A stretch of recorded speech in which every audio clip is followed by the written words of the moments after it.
Okay, boom. I think we're live. A very, very, very warm welcome. Hello there to this revision session. So it's Mr. Reese speaking, and today this is going to be all about crime and punishment. This is the ultimate revision lesson. So to kick us off, first of all, you need to know that there are three types of crime. So crimes against the authority. That's essentially crimes that are going to target people in power. So like a king or people, nobles or people high up in government. There's crimes against the people, That's just any crime that is going to physically impact someone. So, for example, assault or murder. And then there's crimes against property. So this would be like arson, burning someone's house down, theft, anything like that to do with an object, usually to do with damage or something being stolen. There are also social crimes. These are crimes that are not frowned upon in society. So I'll give you an example. If you download music illegally, that's technically a crime. But if you go and tell your family or your friends, they're not going to disown you. Murder wouldn't be a social crime because if you go and tell people, oh, I've just gone and murdered someone, that's going to be a big deal. So a social crime is a crime that's not frowned upon. A moral crime is something that is seen to be an immoral thing to do. So, for example, adultery, which is means like, for example, cheating on a partner. So in terms of punishments, there are a few purposes of punishment. So mainly to deter. I would argue that every single punishment is a deterrent because it's going to put you off committing a crime. Retribution is a punishment that is particularly violent, gruesome, and it's really designed to make the person suffer. So, for example, hanged, drawn and quartered would be a good example of that. Rehabilitation is a punishment that is designed to punish the person, but it almost gives them a second chance. So, for example, prison doesn't kill the person, it gives them a second chance because hopefully at some point they will be released.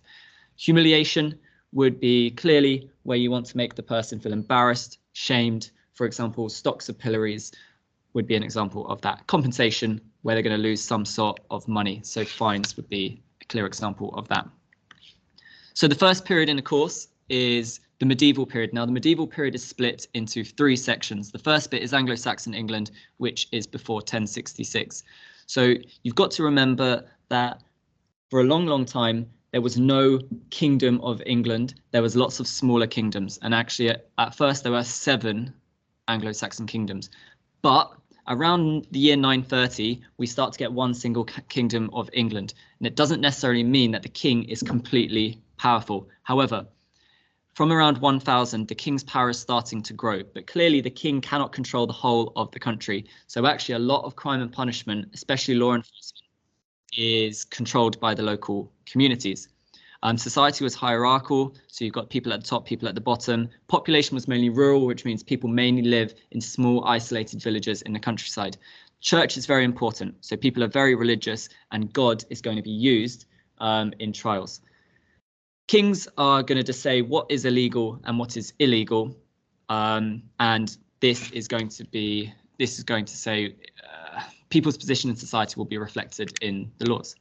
So the Norman period is very similar, but in 1066 we have the Battle of Hastings, and this is when William the Conqueror, becomes King of England. Now, he is famous for the Domesday Book, which is a very clear reflection. It's a document that states how much wealth everyone in the country owns. So the Normans are seen to be foreigners, and the majority of the people in the population are Anglo-Saxon, and they dislike the Normans. So the Normans, in order to assert their authority, are very harsh with their ruling. So, for example, lots more capital punishment used. They built castles to scare the people and also to have military security for the Norman nobles. And one of the key things is the Normans, they're essentially the wealthiest people in society now, the nobles and the king. They are completely outnumbered by Anglo-Saxons. So they fear that if there's a rebellion, they could all be killed. So they're very worried about that. Okay, and we can see what social crimes are. Also in this time, we have a hierarchy introduced, which is a slight change from the hierarchy under Anglo-Saxon, but it's called the feudal system. So as we get to the later Middle Ages, remember, we're still in the medieval period, we get some key kings. So Henry II is a king who tries to increase the power of the church. He tries to increase the power of the king. So we've got the Constitutions of Clarendon, where he actually tries to negotiate with the church to reduce the power of the church. He didn't like the fact that the church was so influential, especially in crime and punishment.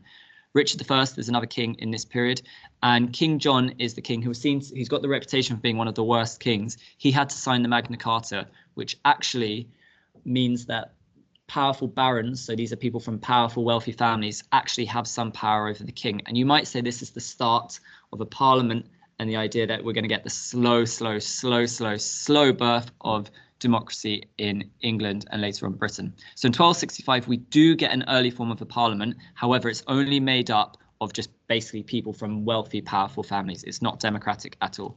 The Black Death comes in 1348 and it kills around a third of the population, which means that peasants are able to ask for higher wages because there's more demand for peasants.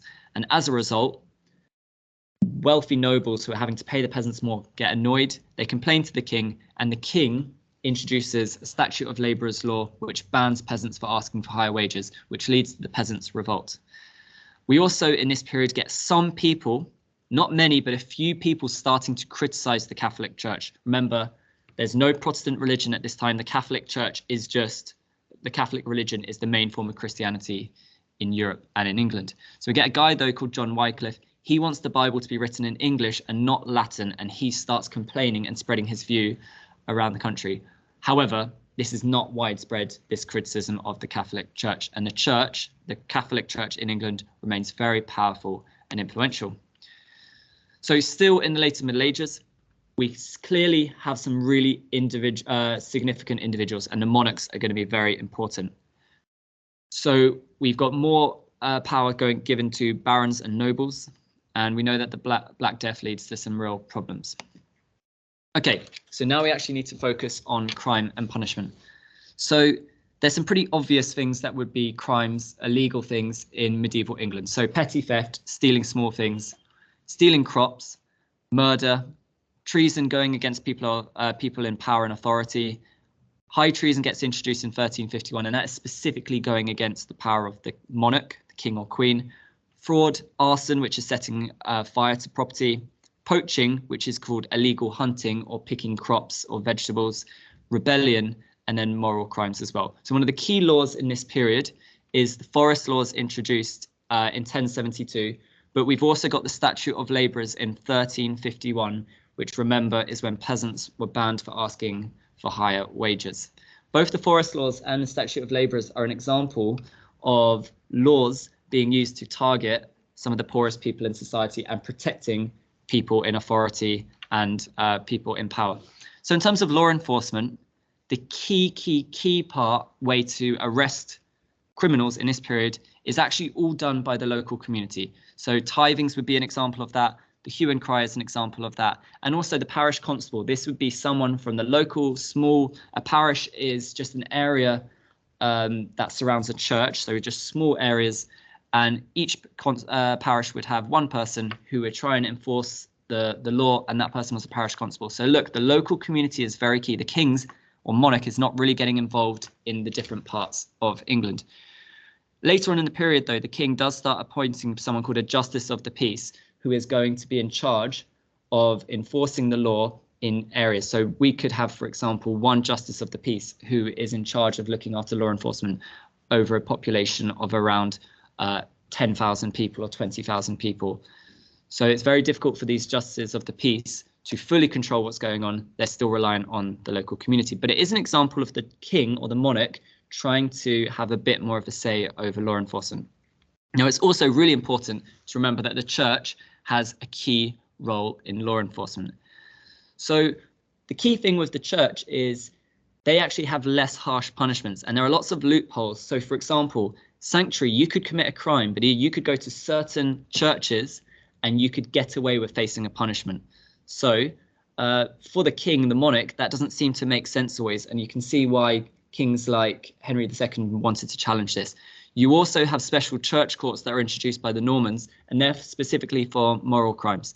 There's one thing as well. If you are someone who works for the Catholic Church and you're part of the clergy, you could actually face less harsh punishments. So some people pretended that they worked for the Catholic Church in order to get a less harsh, more lenient punishment. And then we also have trial by ordeal. This was a key way of deciding if someone was innocent or guilty. And we know we've got the trial by cold water, trial by hot water, trial by hot iron, and then also the Normans introduced one called trial by combat. The key thing here is God is deciding if the person is innocent or guilty. Now, this gets ended in 1215 because it's not seen to be a good way of deciding guilt or innocence. In terms of punishments, then, we've got most punishments are based on deterring people from committing crimes and retribution. So we've got a combination of fines, corporal and capital punishment. Now, the Normans don't really change too much, but they do end vergiled. So previously under Anglo-Saxons, fines had been paid to the victim's family, and that was called vergiled. However, the Normans introduced fines, but they were paid directly to the authority and to the king. And they also introduced the murdrum fine, which was a fine that if a Norman noble was found murdered in an area, the whole community would have to pay a fine. So the key change with the Normans is they're much harsher with their punishments. They use more capital punishments, more physical punishments, and they're also using very public punishments in order to deter people from committing crimes. We also get burning at the stake introduced for heresy. And I should also have put on the left-hand side that in this period, we also get lots of heresy laws introduced because of those people who are challenging the Catholic Church. So moving on to the next time period. This is a period known for the Reformation. So we have Henry VIII, who becomes king in 1509. And remember, he makes Protestant changes to the church in England. Now, this creates a divide in English society as we have Protestants and Catholics, and this creates religious instability. Remember, religion was a way of providing certainty and answers to some of life's difficult questions. And as soon as these religious changes occur, it does lead to instability, and people feel confused, and it does lead to tensions even within families.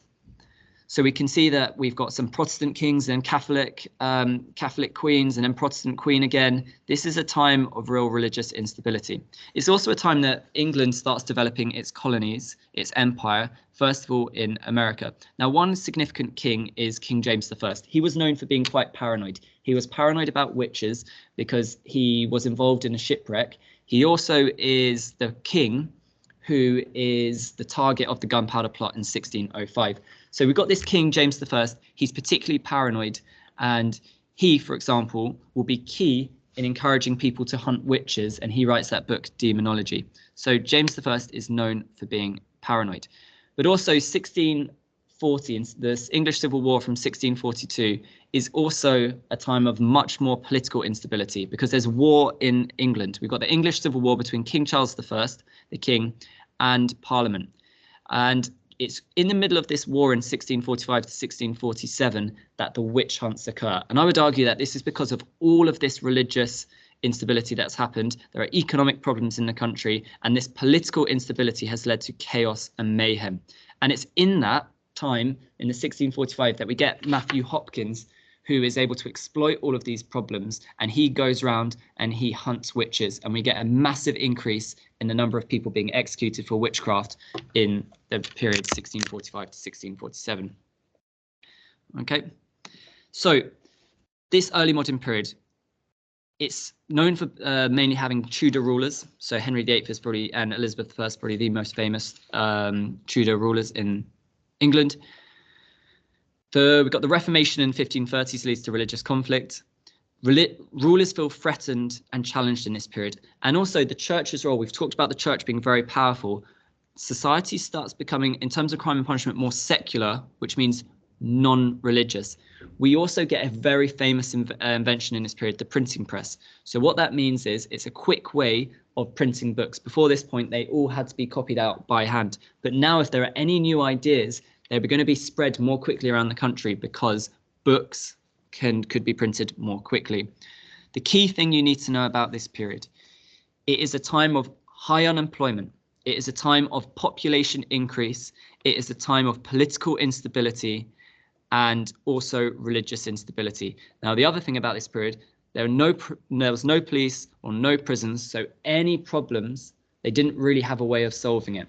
So one of the key things they thought, punishments need to be harsh because they had no other way of stopping these crimes being committed. They just want to deter people. Okay, So in terms of laws and crimes, well, heresy becomes a much bigger problem in this period because of all of the religious changes.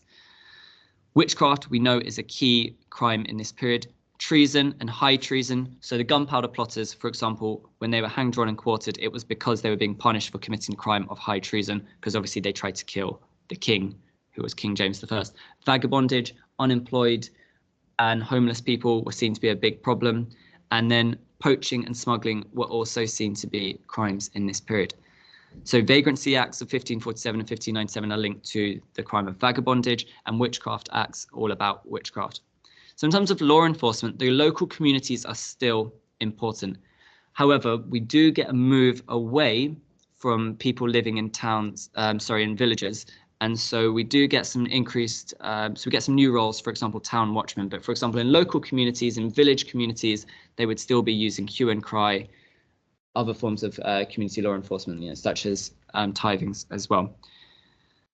So there are reforms to sanctuary and benefit the clergy as crime and punishment becomes more secular, non-religious, and these are used less. In terms of punishment, they still are using corporal and capital punishment. However, as we've said previously, because they have no police and prisons, they're having to rely on harsh and public punishments to try and put people off committing crimes. We also have the punishment of hanged, drawn and quartered. That is rarely used, but it is used for serious cases of high treason. For example, the gunpowder plotters.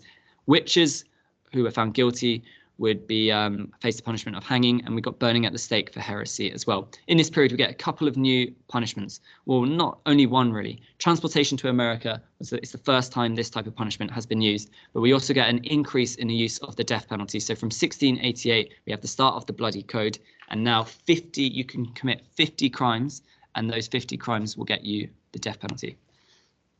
Okay, so industrial Britain, our penultimate time period. First of all, we have 1707. It's when England and Scotland officially join. And so now from 1707, we can refer to Britain, and that obviously would include England and Scotland.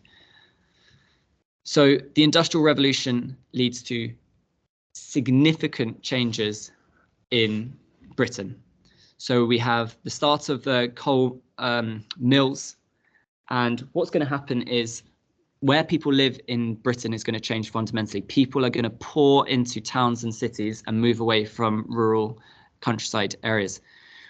This is going to lead to huge economic changes, and Britain as a whole will get more wealthy. However, this wealth was not completely shared. So we get really, really wealthy people, but we also get people who remain very poor. Okay, so we get more and more people who can vote in this period. I'm going to note that it's only men, working class men, who gain the right to vote. Women still cannot vote in this period. But some of the key things, though, in this period, you get that wealth that is increasing in the UK, which means that the government can tax those people, and the government has more money to do things like build prisons and set up a modern police force.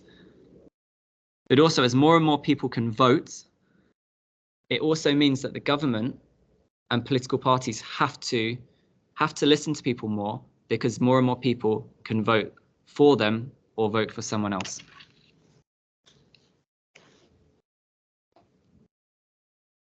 So the British Empire generates wealth. We get more and more people who can vote, and we get some people in this period, social reformers. So there's this type of new way of thinking called the Enlightenment way of thinking, and what people are starting to do is they're starting to believe more in humanitarian ideas. So they're trying to, it's the belief that you should look after people more in society. And two key thinkers are John Howard and Elizabeth Fry.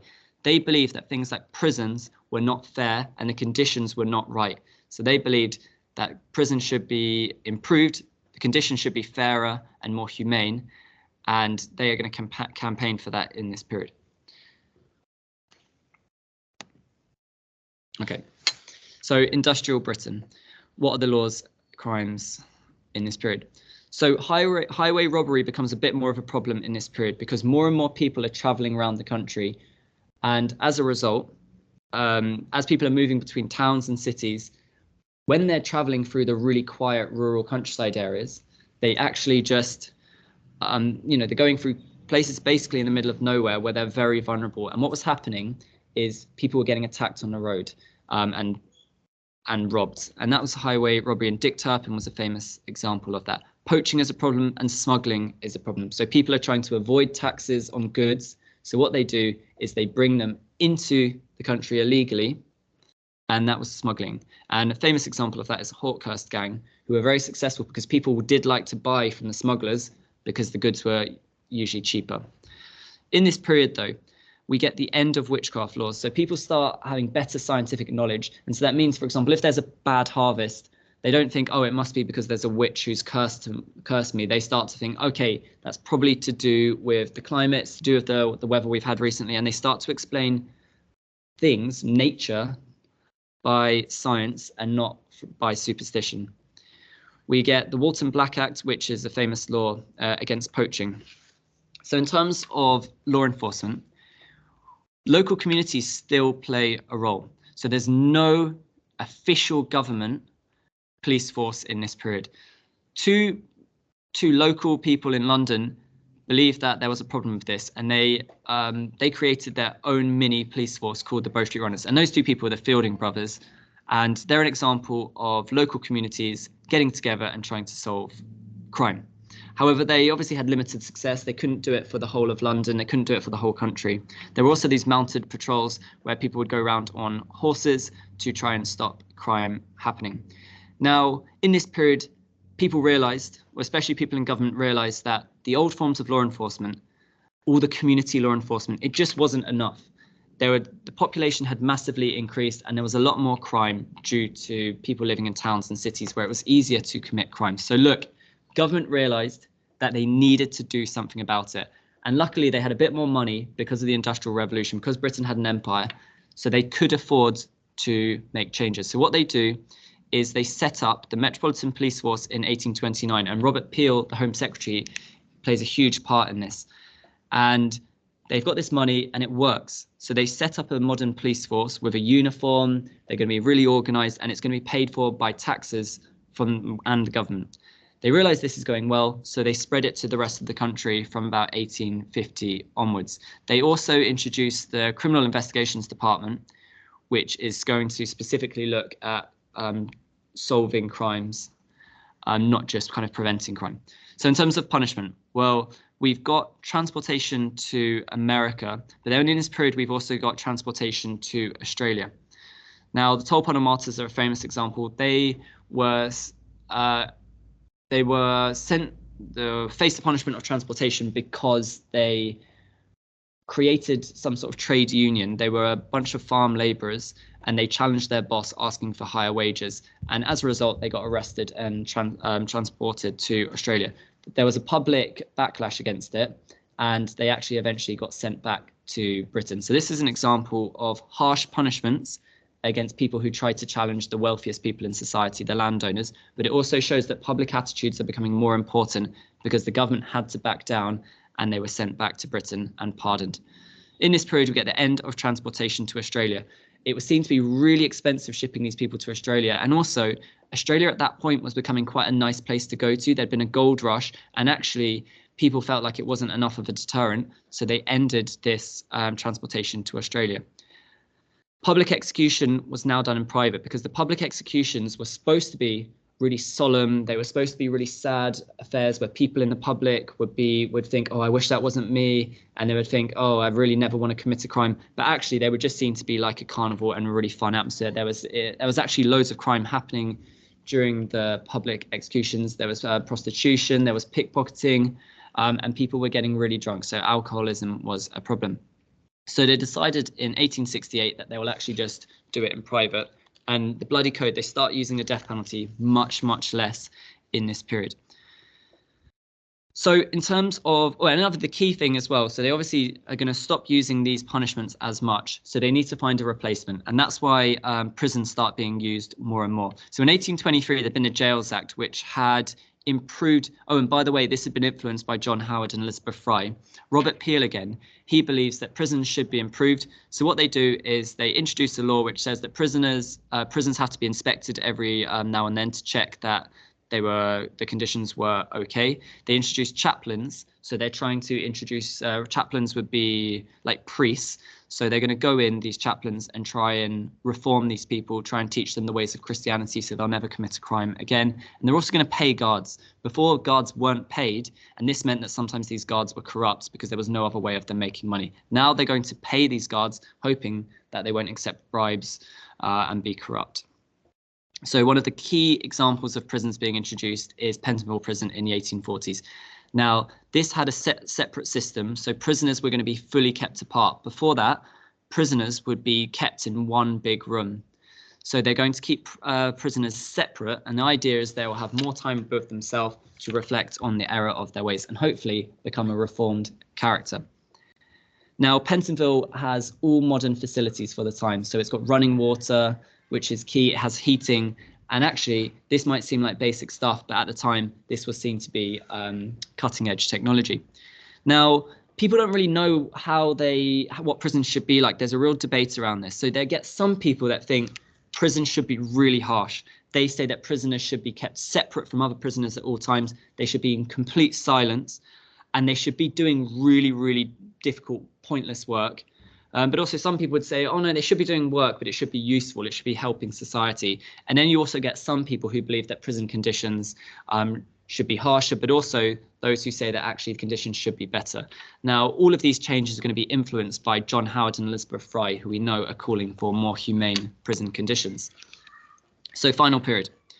This period is known particularly for the First World War. And we know in the First World War, there was conscription introduced, which meant that men of a certain age would be called up to fight, and they didn't really get a say in the matter. And if they refused to fight, they were known as conscientious objectors. In this period, we start to get more women being given the right to vote. So 1918, more women are given the right to vote. And then it's from 1928 that women get completely equal rights to men in terms of the right to vote. Second World War is obviously key. So in the Second World War, Britain is fighting Nazi Germany, fascism, and we obviously have the Holocaust as well. So many people in Britain felt like they were fighting Hitler, who was seen to be evil. Now, a lot of people then, after the war, believed that this lesson should be learned, and all of these ideas that were associated with Hitler and fascism and Nazism should be challenged. So this is going to change social attitudes after, because Britain's been fighting this evil in the war. So we get the UN, which is established after, and the UN will introduce things like human rights, which is the idea that all humans have certain rights and that no one else has the right to infringe upon those rights. Key things in terms of technology, we know that in this period, loads and loads of developments in technology, especially the internet and computers. We also get a shift in terrorism. So obviously we have the example of the gunpowder plot in 1605. In this period, we have Irish Republican terrorism. We later have Islamic terrorism, and we also now, in modern day, we have more far-right terrorism as well. Also in this period, society has become a lot more liberal. So, for example, civil partnerships, it's now legal for same-sex couples to get married. For a long, long time, you could go to prison, and it was against the law to be homosexual. So this has been a complete change. So Britain has become a parliament democracy. So everyone can vote, men, women, if you're a British citizen, which means that public attitudes are a lot more important. The government has to listen to people. So Britain's lost its empire, and Britain has become much more multicultural, especially following World War II. Britain has become more liberal, which means that people are more open to difference. So if people of different ethnicities, people of different sexualities, people of different genders, they are much more open about this. And so this is going to be reflected in the laws. For example, one of the key things is the rights of women. Women for a long, long time did not have the right to have an abortion. That was illegal. Women now have the right to have abortions, and that's from the 1960s. Also, technology, we've spoken about that, internet, electronic tagging, CCTV, DNA, forensics. There have been so many improvements. Okay, so in the 1900s to present period, well, we get a lot of crimes that have always been crimes. So, for example, theft has always been a crime. However, it's because of the way society has changed, the nature of theft has changed. So a lot more theft is done online. So online fraud is a key change. Fraud has always existed, but now it's done more online. So smuggling, people are not smuggling tea and coffee into or sugar into Britain now. It's more to do with illegal drugs, and there's also people smuggling as well. We've spoken about terrorism changing. We don't have people like the gunpowder plotters going around committing terrorism in the UK, but the threats have changed. In terms of new crimes, so drinking offences. Before, cars didn't exist, they weren't invented, so drink driving and speeding weren't problems. But in the 1900 period, present period, it clearly has become a problem. Race crimes. So before, it was okay to discriminate against people of different races. Now, discrimination in housing and employment based on someone's race or ethnicity, that is technically against the law. Hate crimes also fall into this category, and drug crimes. So it's not before the 1970s, you didn't have the idea that you'd have these illegal Class A, Class B, Class C drugs. But from the 1970s, the Misuse of Drugs Act suddenly means that if you possess or consume certain things, that is breaking the law. So in terms of law enforcement, we know that the main way of catching criminals is still the police. However, the community still does have some role. So for example, Neighbourhood Watch is a scheme that is designed for local people to look out for crime in their local area and to try and solve crime before the police get involved. We also have police community support officers. So these would be people who work with the local community, and they might even go into schools to try and work for the local community. Now, clearly, the police has changed a lot in the last 100 years, especially since the police was set up in 1829. So now the police have massive advantage because they've got some of the latest technology. Fingerprinting they can use, radios, computers, DNA, cars, and CCTV. Also, what's happened in the police is there's been a lot of specialization, which means that you can have set training and you can perform a very set job in the police. So we have some police officers who would be like firearms police officers. They're the ones who are trained with guns. So you might sometimes see some police officers with machine guns, but actually most police officers in this country do not carry a firearm. You get some police officers who deal with counter-terrorism. You get some who try and stop sexual offences happening. But the key thing with the police now, they're not just catching criminals, they're trying to focus on preventing crime from happening. In terms of punishment, so one of the key things in this period is in the 1960s, we get the abolition of the death penalty. Now, there are 3 cases in particular that were seen to be really unfair cases that really made people reflect on whether or not the death penalty was a good thing. So the first one was Ruth Ellis. She killed her partner who had been abusive to her. Timothy Evans is a very unusual case. His wife and child were murdered. Now, he was blamed for it and he faced the death penalty. It was only later on that they found that a serial killer had been going around, and the serial killer was the person who had actually murdered his wife and his daughter. Derek Bentley is the other story. He was with someone else committing a crime, and the person he was with, Christopher Craig, shot a police officer and killed him. Now, Derek Bentley was with him, and so Derek Bentley actually faced a death penalty, and people felt like it was unfair because he wasn't the one who had shot the police officer. We also have a politician called Roy Jenkins, who is key in trying to push this through Parliament and getting rid of the death penalty. So prisons are still used. However, as we know, prisons have changed a lot in the last 100 years. So open prisons is one thing that's been introduced. These are prisons that you go to at night, but in the day you're released to go and work. So the key thing with these prisons is they're trying to slowly reintroduce people back into society so that when they are released from prison, they don't have the shock of suddenly being released back into society. We also have ways of punishing people that doesn't involve them going to prison. So electronic tagging and ASBOs. So electronic tagging is a key example of technology being used because the police can track the person and check that they're staying in certain areas. So usually when someone's on tag, they're only able to be out at certain hours, they have a curfew, or they might not be able to go into certain areas. So this is a good way of the police being able to track someone without actually having to keep them in a prison. So the other key thing you need to know about is conscientious objectors. So these are people who refused to fight in the First World War and the Second World War for Britain. Now, the key thing you need to know is in the First World War, they were treated harshly by both the government and public. So, for example, they were shunned in society, and if they refused to fight, they could go to prison.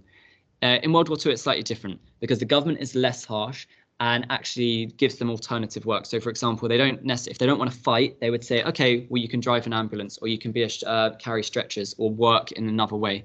But they were still treated badly by other people in society, and there were some, for examples of people, for example, they would just be ignored in the street, or they would be abused in the street for refusing to fight. Okay, I'm not going to talk about these slides, but I will just show you these. These are all the examples of laws and crimes, law enforcement and punishment. So you can pause it if you want to have a look at these.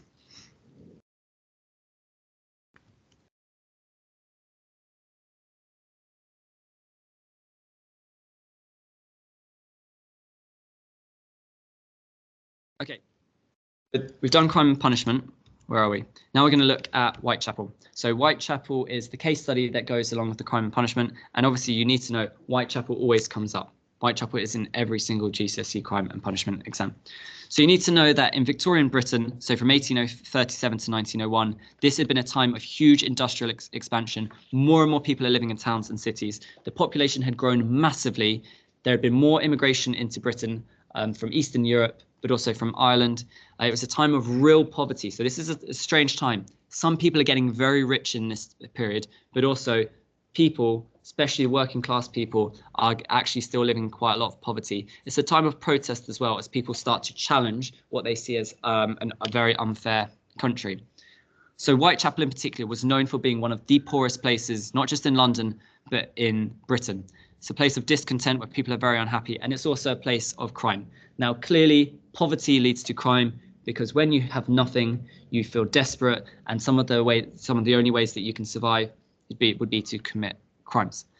So in Whitechapel, we have very poor housing. Now, not everyone in Whitechapel is really poor, but there are significant examples of really poor housing and overcrowding. Now, the government in this period realizes there's a problem, and so what they do is they try and improve housing. So, for example, the Peabody estate in 1881 had kind of quite fair rents, and it was supposed to have improved housing. Now, clearly, this was an improvement, but it just was not enough to deal with the housing problems in Whitechapel.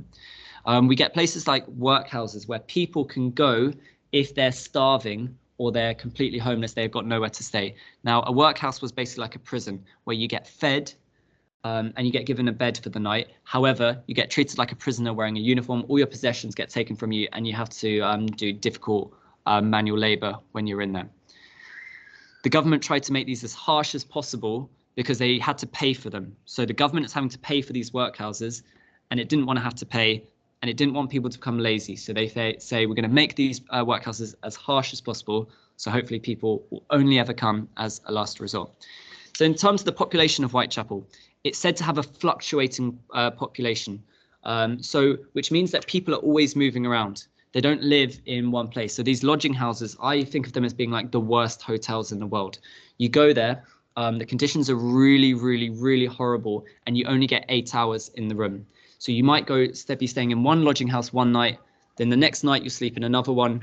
And so people are moving around, which means that you don't get to develop a sense of community. And also there's a lot of unfamiliar faces around. And so, for example, if someone's committed a crime, you won't necessarily recognize them. You get lots of pubs. So, for example, on 1 mile of the Whitechapel Road, you get 45 pubs. That leads to alcoholism. Violence is a problem as well. And also when people are drunk, they're more vulnerable to crime. So we also get our immigrant communities. So we get poor immigrants from Ireland and also Jewish immigrants from Eastern Europe, from the Russian Empire. They have very little money, so they go to the cheapest place in London, which is Whitechapel, and we know that leads to tensions. Now, Jewish people were unpopular amongst some locals, so people already living in London, British Londoners, because they felt like Jewish people were not trying to integrate. They were saying that the Jewish people weren't trying to fit in. And that was because Jewish people wore different clothes. They spoke the language of Yiddish, and obviously they had a different religion. They would do things like work on Sundays, which Christians disliked, because for Christians, Sunday would be the holy day. So we do get attacks against Jewish people in Whitechapel, and obviously this would be called anti-Semitism. Because Whitechapel was such a poor area, there were lots of people who are unhappy. And so we get groups trying to challenge the British government at the time, and they're these socialist groups. The socialists believe that the government should be doing more to protect poorer people in society, and they believe that wealthier people should be taxed more and the wealth should be taken from richer people to help poorer people. So they believe that the government should be doing more. But then you get a group of anarchists who say that actually organized government is always going to be bad, and that's always going to basically harm people in society, and it'd be better if there was just no official government. So those are people called anarchists, and they're going around Whitechapel, they're organizing protests, they're trying to gain support, and they could sometimes lead to tension in the area because lots of people disagreed with one another. So there are tensions in Whitechapel. Now, in terms of the police organisation, well, the police that's dealing with Whitechapel is H Division. Now, they have a really difficult time policing Whitechapel. The environment is very difficult. There are slums, rookeries, it's very crowded. You've got alleys and courts. So if you do commit a crime, it's sometimes quite easy to hide in alleys, and it's very difficult for the police to know exactly where people are and to navigate the area. We also have all of the problems caused by alcohol, so that'd be violence, prostitution, protection rackets. So these protection rackets, these are gangs that go around to local businesses and they threaten to damage their property, to beat them up and smash up their shops unless the businesses pay the gangs money. So these are called protection rackets, and these gangs were feared and they were known for being violent as well. And sometimes the police in some areas could not deal with these gangs. We also get demonstrations against the government, which could sometimes turn violent. So we get some groups, especially after the Jack the Ripper murders, who try and step in and try and deal with the problems themselves. So one example is the Whitechapel Vigilance Committee. This is a group of local Whitechapel businesses. What they do is after the Jack the Ripper murders, they do volunteer patrols around Whitechapel in the day and at night. And they also got some money together, and they were going to offer a reward if anyone had information about who the Jack the Ripper murderer was. Now, the government had a policy of not giving out rewards for money rewards for giving in information because they just thought it would encourage time wasters.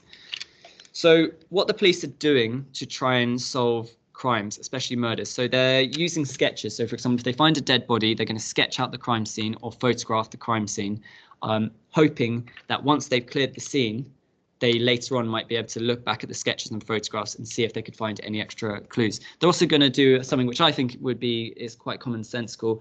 They're just going to, I don't even know if commonsensical makes sense, if that's a word. What they're going to do is they're just going to interview local people. I think that's quite a clever thing to do. So there's a rival police force just next to Whitechapel called, and it's the City of London. So the City of London had its own separate police force. So look, the key thing is the police forces in the area. So that's going to be the Metropolitan Police, Scotland Yard, which is the detective part of the police, and City of London Police. They're all going to have to cooperate well, and there are some examples of them not fully cooperating with one another. Okay, so the police have a lot of problems in Whitechapel anyway, but when the Jack the Ripper murders start happening, the media really don't help the police. What they start doing is they realize that the story, people are interested in the story, and they start trying to sell newspapers, and essentially they're sometimes getting in the way of the investigation. The Metropolitan Police, in terms of one of the ways that they would operate locally in the area, is they would have officers patrolling on the beat. So these police officers, these police constables, would go around, they'd have a set route that they'd have to follow, and they're basically checking up on the area, checking, interviewing people if they look suspicious. And what the key thing is, they'd write down what they saw each day. So we actually still have copies of what the beat constables saw on their day-to-day routes around Whitechapel. So the police, and this is not just the Whitechapel issue, this is all around the country. Some of the police recruits were pretty poor, not all of them, but there are stories of the police constables just being drunk on the job, not turning up.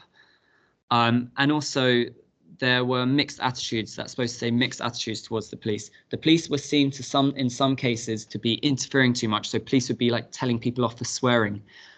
Also, the police were sometimes seen to be protecting the government. So for example, in Bloody Sunday in 1887, I believe it is, there was a big protest in Trafalgar Square, and the police started attacking the protesters.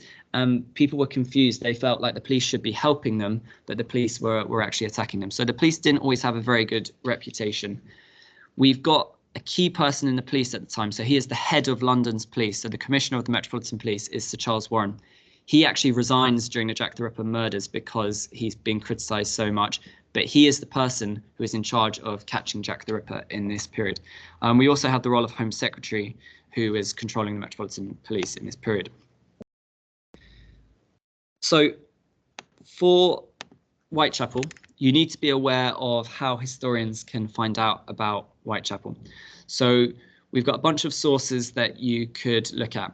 We've got political groups would release pamphlets, and we still have access to some of those. We've got national newspapers who are writing about Whitechapel, especially Jack the Ripper murders.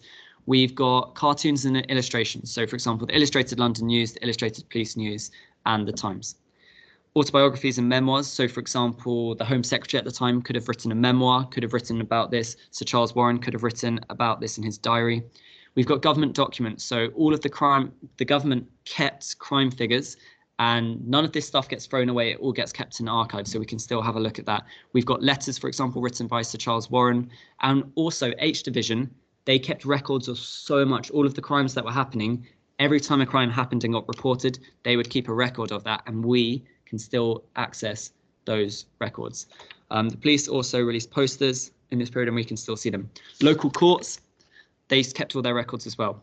There's the 1881 census, so it's when they were going around making details of what, making records of what people's age were, what people's name were, what profession they were, and we still have access to that. There's local advertising from the period. There were reports, so then one of the most famous reports is Sir Charles Booth's report.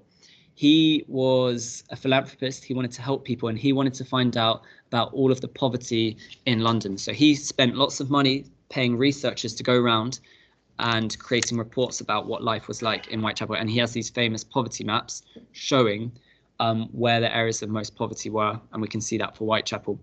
Inquest sketches. So when there's a murder or when there's been a death, there'll be an inquest to find out how the person has died, and we still have access to some of those reports and sketches.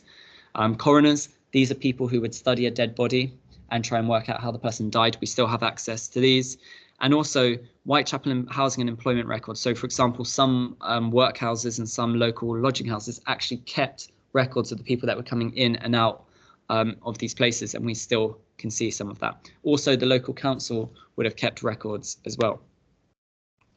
So you've got to be careful that well, I suppose it's just good to know about some of these different newspapers because you have to discuss the provenance. So Illustrated Police News, this actually was, you'd think it would be a magazine that would be for the police, but this was that they were known for mocking the police. This is a very cheap newspaper, cost a penny, and it was known for being sensationalized, exaggerated stories, and would focus on dramatic stories. So sometimes when you look at those, they're not always fully reliable because sometimes they exaggerate. You get Fun Magazine, which is another satirical magazine, which means that it's known for its mocking jokes. Punch Magazine is very satirical, it's one of the most famous British magazines. The Times, this was much more serious. So you can see a copy of the Times on the bottom right, no pictures. It was more for educated middle to upper class people, and it's less likely to exaggerate. So in some cases could be more reliable. If it's a local London newspaper, you might make the argument that the journalists might have had better knowledge of Whitechapel because they were a local newspaper. They're not, say, like writing in Newcastle, hundreds of miles away. So I'm not going to talk about these, but you can see these on the screen. These are some arguments that you could say why some sources might be useful. You can pause it and look at those if you want. And then this is another example of why some sources might be limited. Okay, so in terms of exam skills, you're going to get Section A and Section B. Section A is all about Whitechapel.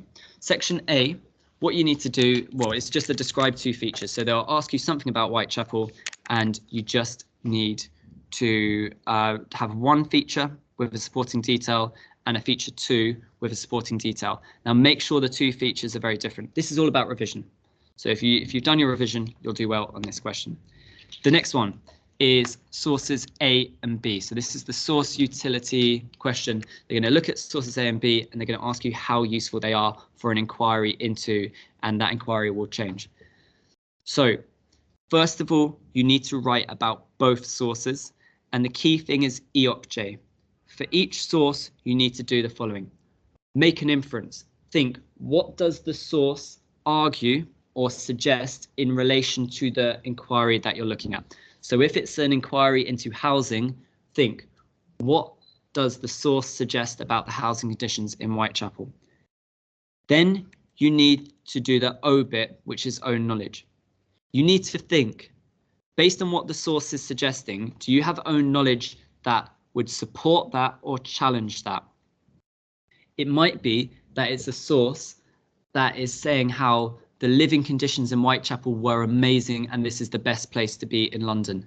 Now, from our own knowledge, we know that's not true. So you might say something like, this is not supported by the fact that, and then bring in some own knowledge about that. Then you would look at provenance. And for that, what you need to do is you need to think, who has produced the source? What kind of source is it? Is it a newspaper? Is it a sketch? Is it from an official record? And you need to think about that. What might be useful or limited about the provenance? Now, obviously, those previous slides can give you some ideas of what you could write for this. And then your judgment. You need to have an overall judgment on how useful you think the source is. So that will either say it reveals a lot about the conditions in Whitechapel, but you might look at the provenance and say, oh no, it's not very reliable, and you can discuss that. So then there's the how could you follow up source B to find out more about this. You can look at the steps here. The key thing is the detail is just something that you see or read in the source. The question has to be linked to the inquiry. The type of source you could use, well, we've shown you so many sources that you could use in this video, and that final bit is just explain the obvious. Explain the obvious. Don't overthink that question. Just explain why that source will be helpful. Okay. I'm being kicked out of this room. It's being used for detention, so I'm just going to move into another room.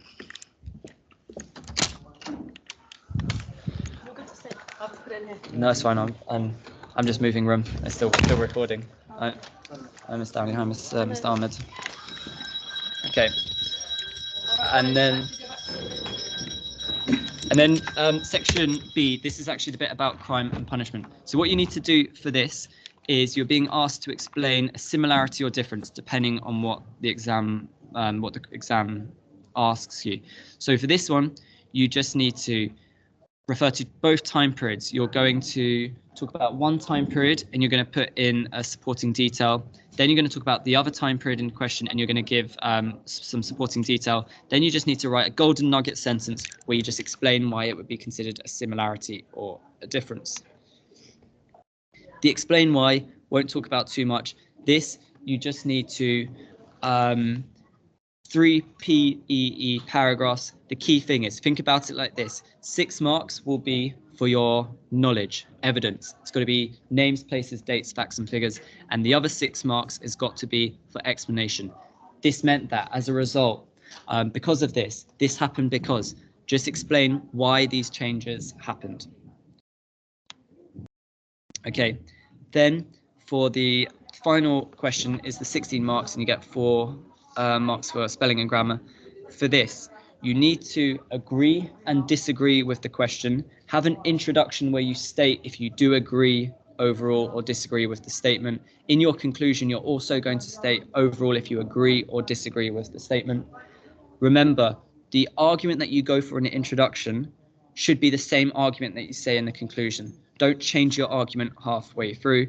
So the key things, just think for and against and explain those examples. The same for this is you need to use killer facts, name, places, dates, facts and figures, and you also need to explain. Right. I hope you found that useful. Take care and good luck in your exam.